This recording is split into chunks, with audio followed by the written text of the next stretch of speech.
Hi again, we're taking a look at Howler 2020, and this time we're going to look at the brush shapes panel, which has undergone a fundamental change in the way it works. It allows much more larger brushes, of course. Previously we had sort of a holdover from a really old legacy brush system, which is still available if you want to use it, but we've removed most of those brushes at this point, and we're now using these newer brushes almost entirely throughout the program.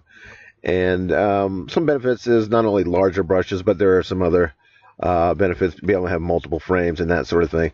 So we've always been able to do brushes of any size, but we're really putting more of a focus on them now because there was sort of a perception that we had this legacy brush system in here that it's just been replaced now. So let's take a look at this.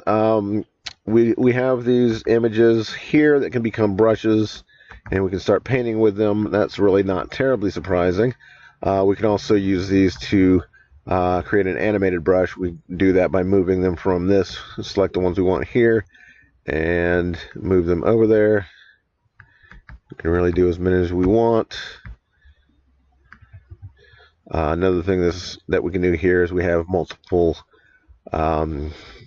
sets of brushes, and another nice thing is they can be any size brush, and they'll once they're created in the list over here, they'll be scaled to the right size. So that's a nice thing that's done for you. Don't have to think about it. And once we've created that brush, we can go ahead and start painting with that. So that's not that surprising still, but there's some other things we can do with this as well. We can go ahead and click here. It'll apply the current gradient, and I'm going to find the gradient editor and maybe start a new one. We'll just use this one. Okay.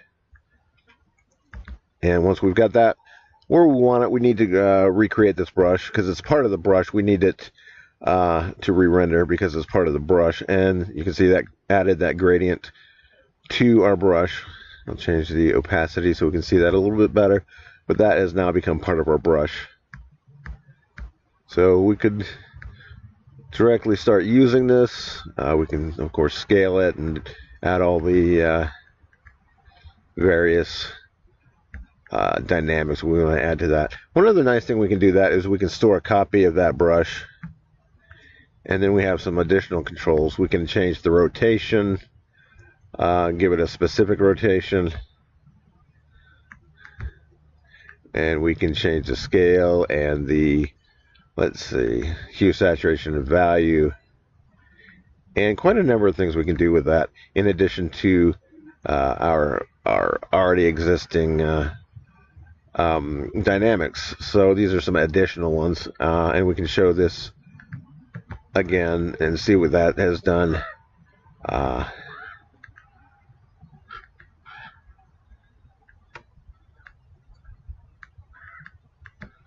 Okay, so there you have it. That is a nice feature, and as I said, we have additional dynamics we can add to this. We can change the give it a random hue. We can give it a random value, and so on. Random placement, and there we go. So that is the new custom brush shape panel, and some additional things we can do with that.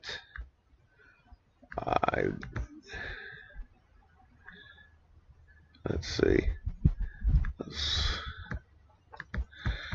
And